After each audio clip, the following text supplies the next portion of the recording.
Hi, I'm Will from BiologyWise, and in this video, we're going to be looking at the T-cell response, which is also referred to as the cell-mediated response. As its name suggests, the T-cell response involves a type of lymphocyte called T lymphocytes, or T-cells. Like other lymphocytes, such as B lymphocytes, T-cells are able to detect specific pathogen antigens, allowing them to produce a specific response to particular pathogens. The first part of the T-cell response involves the detection of antigens.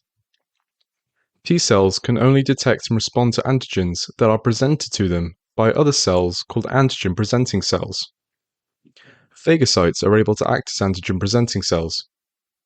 Phagocytes are able to present the antigens from the pathogens that they have phagocytosed on the cell surface membrane. Once a phagocyte presents antigens on its surface, they can be detected by a type of T cell called T helper cells or Th cells via their antigen receptors. Each individual lymphocyte has a unique antigen receptor that can only detect a single specific antigen. Because of this, the T helper cell will only recognize the antigen displayed by an APC if it matches its own specific receptor. If the antigen and receptor match, the T helper cell will recognize the antigen as foreign and will activate, beginning the T-cell response. Upon activation, the T helper cell will begin to rapidly divide via mitosis.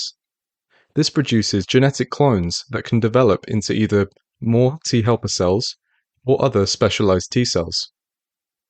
Clones that develop into T helper cells are able to activate other immune cells such as phagocytes and B lymphocytes.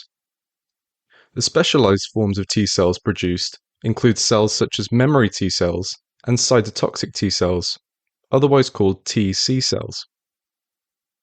Memory T cells are able to detect the same antigen as the original T helper cell.